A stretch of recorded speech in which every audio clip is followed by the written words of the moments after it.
నమస్కారం, నేను మీ Subramanian. Home cooking తెలుగుకి స్వాగతం. మినుములతో చేసే ఏ వంటకం తిన్నా కూడా మనం ఎంతో స్ట్రాంగ్గా ఉంటాము. అందుకే మన వంటల్లో మినపప్పు ఎక్కువగా ఉంటుంది. ఈరోజు నేను అదే మినపప్పుతో ఎంతోమంది ఇష్టంగా తినే సున్నుండలు చేసి చూపించబోతున్నాను. ఇదేం పెద్ద కాంప్లికేటెడ్ ప్రాసెస్ కాదండి, వీటిని చాలా ఈజీగా చేసుకోవచ్చు. సో రండి, ఇవి ఎలా చేయాలో ఇప్పుడు మనం చూద్దాం. మినప సున్నుండలు చేయడానికి నేను ఇక్కడ అన్ని ఐటమ్స్ రెడీగా ఉంచాను. ముందుగా ఒక ప్యాన్లో 1 టేబుల్ స్పూన్ అంత నెయ్యి వేస్తున్నాను. ఇందులో కొన్ని తరిగిన జీడిపప్పులు వేసి వేయించాలి. జీడిపప్పులు ఇందులో ఆప్షనల్ అండి, నాకు ఇవి పర్సనల్గా నచ్చుతాయి కాబట్టి వేస్తున్నాను. సో ఇవి బాగా వేగిన తర్వాత పొయ్యి కట్టేసి దీన్ని పక్కన పెట్టాలి. ఇప్పుడు ఇంకొక ప్యాన్లో 1 కప్ అంత గుండు మినపప్పు వేస్తున్నాను. దీంతో పాటు 2 టేబుల్ స్పూన్ అంత బియ్యం కూడా వేస్తున్నాను. పొయ్యిని లో ఫ్లేమ్లో ఉంచి వీటిని చాలా జాగ్రత్తగా మాడిపోకుండా వేయించాలి. అప్పుడు సున్నుండల్లో ఏ మాత్రం పచ్చదనం ఉండదు. సో చూసారా, కలర్ మంచి ఒక గోల్డెన్ బ్రౌన్ కలర్కి వచ్చిందనమాట. సో ఈ టైంలో మనం స్టవ్ ఆఫ్ చేసేసి ఇది తీసి పక్కన పెట్టేయాలి. ఇలా చక్కగా వేయించి పెట్టుకున్న మినపప్పుని ఒక ప్లేట్లో వేసిన తర్వాత పక్కన పెట్టి పూర్తిగా చల్లారనివ్వాలి.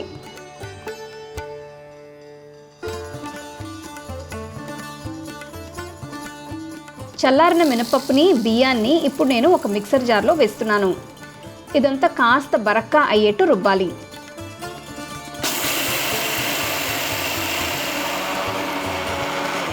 ఆ తర్వాత నేను ఇందులో 3 టేబుల్ స్పూన్లంత బెల్లం వేస్తున్నాను. అలాగే 1 టీ స్పూన్ అంత యాలకుల పొడి కూడా వేసి ఇదంతా బాగా మెత్తగా అయ్యేట్టు రుబ్బాలి. చూస్తున్నారు కదా, మినపప్పుని బెల్లాన్ని ఇలా కలిపి రుబ్బుకుంటే చాలా ఈజీగా సున్నుండలు చుట్టుకోవచ్చు. సో ఈ పొడి మొత్తం ఒక పెద్ద బౌల్లో వేస్తున్నాను.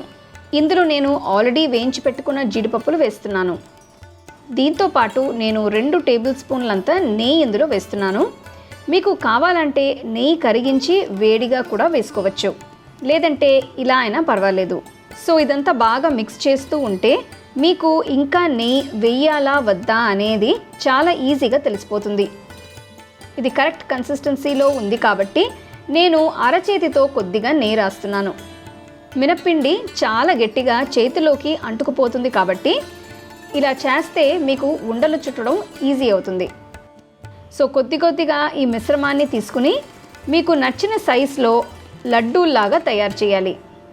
ఈ ఉండల్ని కూడా ఒకే సైజులో యూనిఫామ్గా ఉంటే బాగుంటుంది. అంతే, మన హెల్తీ సున్నుండలు తయారైనట్టే. ఇవైతే చాలా హెల్తీ అని చెప్తానండి. కనీసం రోజుకొక సున్నుండ తింటే పిల్లలు పెద్దవాళ్ళు కూడా చాలా స్ట్రాంగ్గా తయారవుతారు.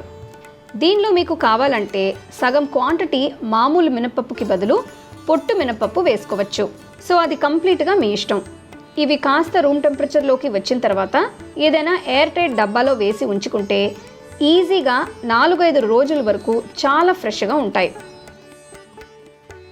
ఇప్పుడు నేను చూపించింది నార్మల్ మినప సున్నుండలు అనమాట. మీరు ఎక్కడా వెతుక్కోకుండా ఇంట్లో ఉండే మినపప్పుతోనే ఇవి హ్యాపీగా చేసుకోవచ్చు.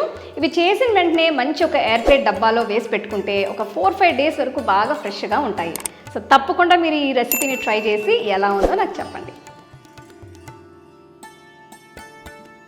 The second edition of our home cooking book is now available on our website 21frames.in. I'll give you the link in the description. You can go and check it out. The book is currently available only in India for now, so you can place your orders on 21frames.in.